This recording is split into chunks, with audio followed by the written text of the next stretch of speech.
Muy buenos días a todos y a todas. Y bueno, decir que voy a aprovechar este espacio porque me congratula mucho estar en esta mañana y especialmente con el reconocimiento que se le hiciera a don Germán Cascante, de quien me precio de haber sido su compañero en el Ministerio de Trabajo y que indudablemente es una persona a la que le debemos mucho por sus grandes aportes, por ser una persona que nos ha dejado muchas cosas y que creo que sirve para la formación de muchos jóvenes que realmente hoy tienen que formarse de cara a las grandes demandas que tiene este país. A mí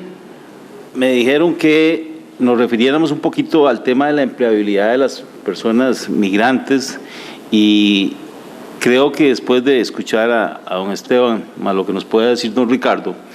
me parece que voy a trabajar un poco sobre la tarea de dejar algunos elementos que me gustaría dejar para la conversación y reconozco en el Colegio de Abogados y de Abogadas lo importante que ha sido que durante los últimos días han estado incorporando el tema de migración.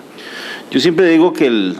tema de migración para mí no es un problema, es un fenómeno, es una realidad de que el mundo, nuestros países y nuestras regiones, hoy más que nunca, las personas se están moviendo y se están moviendo porque fundamentalmente estamos ante una situación clara y concreta que se llama la migración laboral.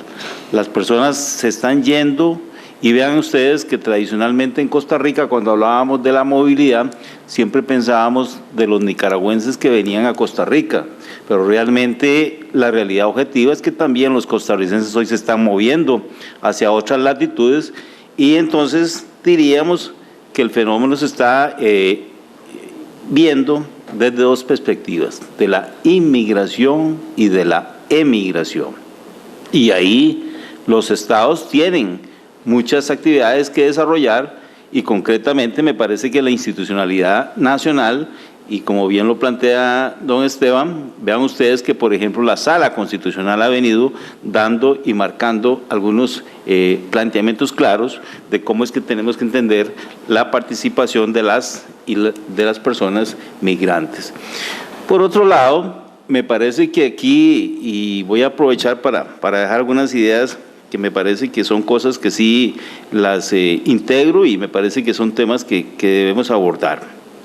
Primero, porque hay que entender que la participación de las personas migrantes al desarrollo económico y social de Costa Rica es muy importante.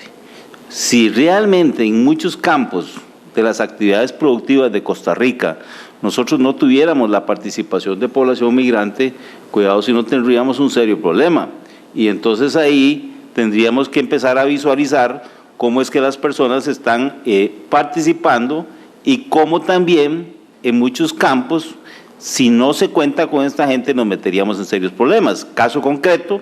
la participación de la población Nove y Buglé, que todos los años vienen a Costa Rica a trabajar, y déjeme decirle que ahí hay una movilidad aproximada de unas 15,000 personas. Ahí hay una movilidad histórica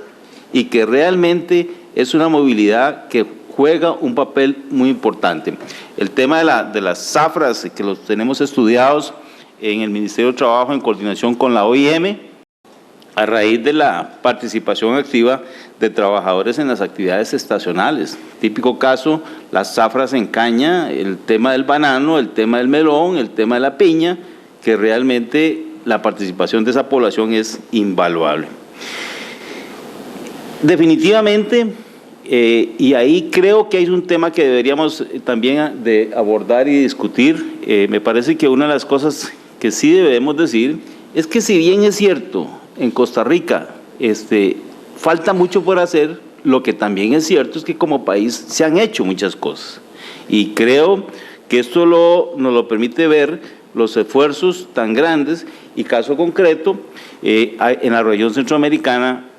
por dicha, Costa Rica hizo un esfuerzo y ahora contamos con una política migratoria integral y esta política realmente nos está diciendo cuál es el norte. Y vean un poco que a raíz de las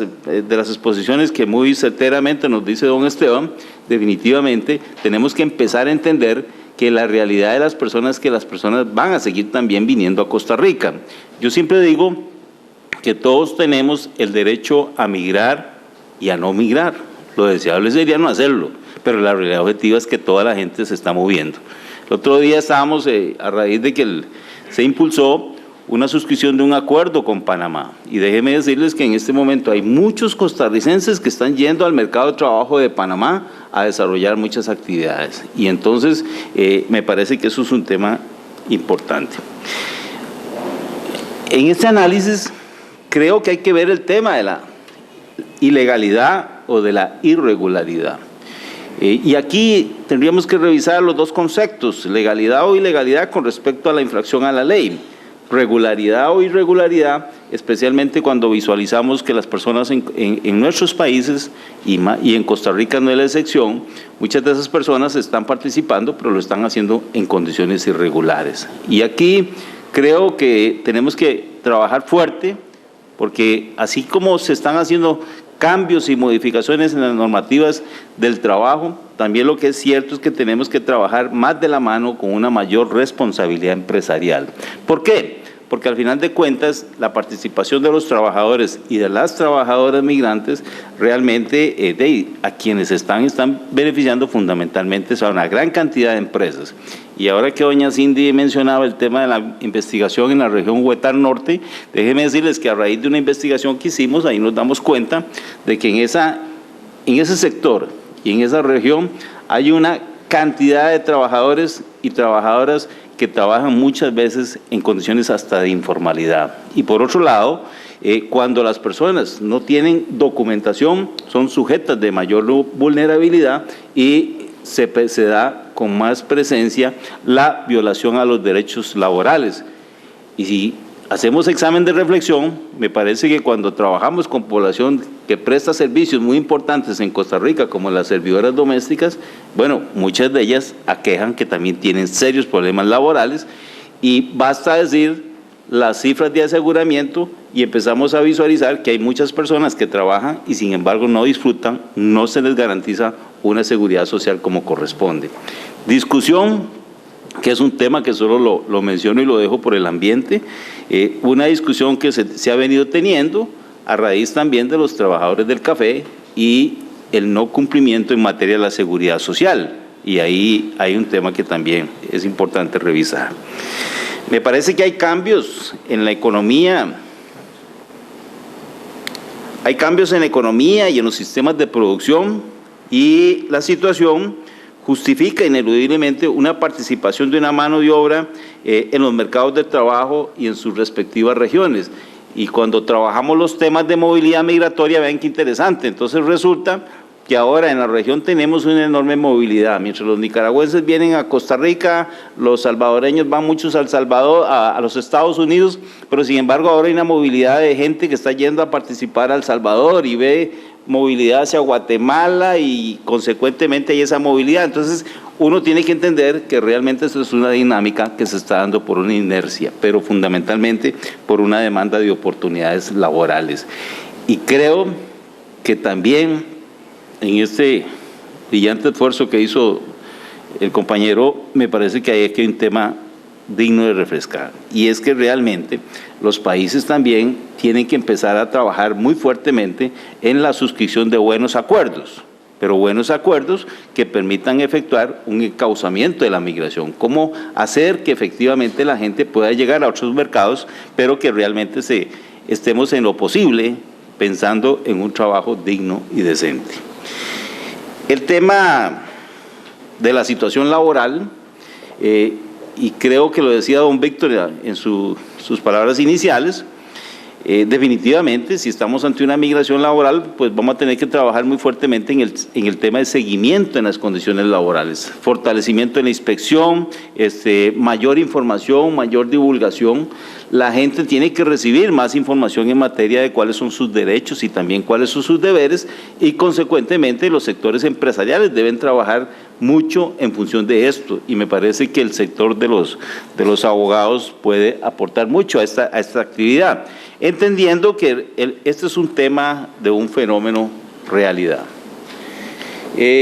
Yo no me voy a referir a todo lo que he planteado aquí, y más lo dejo para efectos del insumo que el colegio pueda trasladar después, y además de eso porque el tiempo de los 20 o 15 minutos que nos dieron es muy concreto y entonces me voy a abocar a dejar algunas ideas para la reflexión. Estos fenómenos pasan por fortalezas y por debilidades. Me parece que los acuerdos marco entre los países, tenemos acuerdos con los presidentes de Estado, los ministros de Trabajo últimamente han estado también revisando y justamente en el último Consejo de Ministros de Trabajo ya tenemos acuerdos puntuales que están diciendo que esto es un fenómeno que tenemos que empezar a abordar, porque al final también toda esta dinámica pasa por tener buenos ejercicios en materia de la gestión migratoria. Lógicamente, las instituciones a veces también tenemos el problema de que no tenemos los recursos suficientes. Y aquí creo que hay que reconocerlo, a pesar de que se está haciendo un ingente esfuerzo, la Dirección General de Migración pues también a veces no es tan rápida, no es tan expedita para hacer toda esta tramitología. Idealmente debería ser que las personas cuando se mueven se integren y que se integren con condiciones plenas, pero a veces también uno encuentra que la realidad es que a veces una persona no puede hacer ejercicio de un derecho si no tiene un documento base para poder hacer la inscripción a una seguridad social. O peor es el caso cuando tenemos movilidad binacional, traemos trabajadores a diversas actividades, pero a veces no somos tan prácticos o tan rápidos para darles esos documentos y uno se encuentra que en la práctica real un trabajador no tiene el documento y si tiene un problema de enfermedad o un problema de incapacidad, no tiene con qué ir a cobrar esa incapacidad. Entonces, al final de cuentas, hay que revisar estos procesos. Diría que hay que promover procesos ordenados y entendiendo que también tienen que ser equitativos de la migración laboral. Y esto me parece que es un tema de reflexión. La migración no es una responsabilidad solo de un Estado, es una responsabilidad de ambos Estados, tanto que es del Estado de origen como del Estado de destino, porque las personas parten de un país y se van hacia otro país. En los 5 minutos que me quedan, ya me pasaron la tarjeta amarilla, me parece que voy a hacer una identificación, bueno, un poco para que nos quede claro. ¿En qué hemos estado? Me parece que el tema del fenómeno migratorio es un tema realidad. Cuando decíamos que ha habido acuerdos tanto con Nicaragua, tanto con Panamá, el tema sí pasa de cómo, por ejemplo, los estados pueden acompañar esas prácticas de llegada de los trabajadores, pero también hay un tema realidad. Si nosotros visualizamos las categorías migratorias que tiene la ley de migración, vean ahí, por ejemplo, que tenemos los trabajadores transfronterizos, tenemos trabajadores temporales, trabajadores de la ocupación específica, ligados a proyectos específicos y tenemos residentes temporales con fines de empleo. Pero además de esto, le tendríamos que agregar que en Costa Rica la realidad es que muchas personas ya están en el contexto del mercado de trabajo. Entonces aquí, ahora justamente que estábamos haciendo el tema de la política migratoria, déjeme decirle que casi que al final de cuentas uno llega a concluir. Y aquí le comentaba a doña Katia Rodríguez el otro día, directora general de Migración, de que casi que al final vamos a tener que buscar cómo documentar a las personas, porque no es igual documentar a un trabajador transfronterizo o a un trabajador temporal con un trabajador de ocupación específica, porque son características y condiciones totalmente diferenciadas. Solo lo menciono porque eso es un tema que es digno de revisar. Costa Rica ha avanzado en el tema de darles dimes y todo, pero al final de cuentas también los que tienen recursos no tienen problema, pero a veces tenemos trabajadores que no tienen esos recursos y tienen serios problemas. Caso concreto, en el caso de la movilidad indígena, cuando usted tiene un indígena que viene con su familia y que trae niños y de todo esto, de ahí el costo de uno se multiplica por 6 y entonces usted dice, es trabajador pobre, le urge el trabajo y no puede sufragar esos costos. Entonces, estos son temas que hay que revisar. Creo que también, para ir concluyendo y no afectar el tiempo, me parece que si vemos algunas fortalezas y algunas debilidades, fundamentalmente diría que aquí tenemos que hablar de la protección laboral. Y protección laboral es porque a veces no solo es dar permisos. O sea, ustedes, algunos posiblemente han trabajado en el tema de hacer gestión migratoria para aplicación de permisos, pero también a veces hay que trabajar porque en términos reales y objetivamente también muchas personas empiezan a manifestar que si bien es cierto se les contrata, pero se les contrata en condiciones disminuidas. Y ahí con don Fernando Bolaños habíamos hecho el otro día un trabajo con inspección. Hay que entender esencialmente que lo que estamos hablando es de la condición de las personas, o sea, la condición de ser trabajador. Y en ese proceso de igualdad que se nos comentaba, me parece que un tema central es que tenemos que fortalecer las condiciones iguales. Ahora, desde la perspectiva de la institucionalidad, lo complicado, y ese es el tema en el que estamos en este momento viendo, es que, bueno, para el señor ministro de Trabajo tiene un serio problema, porque cuando tenemos un problema de desocupación que anda alrededor del 10%, también tenemos que ver cómo promover el empleo interno, porque también Costa Rica tiene trabajadores nacionales, tenemos trabajadores extranjeros, muchos de ellos regularizados, y déjeme decirle que ahora también hay una presencia importante de personas que tienen una condición de refugio. Pero además de eso, estamos teniendo, digamos, una participación complementaria de trabajadores. Estos son algunas acciones que hemos desarrollado y cierro, doña Cindy, ya con un último enfoque que me gustaría mencionarlo, y es concretamente que los flujos de movilidad laboral han adquirido una relevancia como parte de la formación de una oferta de mano de obra barata, en muchos casos, para mercados de trabajo fuera y dentro de la misma región. Las características de esta movilidad y del empleo, así como los desafíos que dicha situación plantea a los países de la región, constituye un paso importante en la búsqueda de políticas y de acciones como parte de una estrategia de la gestión integral de las migraciones y los mercados de trabajo, basados en la cooperación regional, la búsqueda del desarrollo desde una perspectiva que integre el respeto de los derechos humanos y laborales, así como la equidad social, étnica y de género. Con gusto, si hay preguntas, y con todo gusto también estamos a la disposición de atender o evacuar consultas, posiblemente después se puedan dar el correo también y ahí podemos evacuar también o aportar, también los que deseen en algún momento recibir alguna información se comunican, y muchas gracias.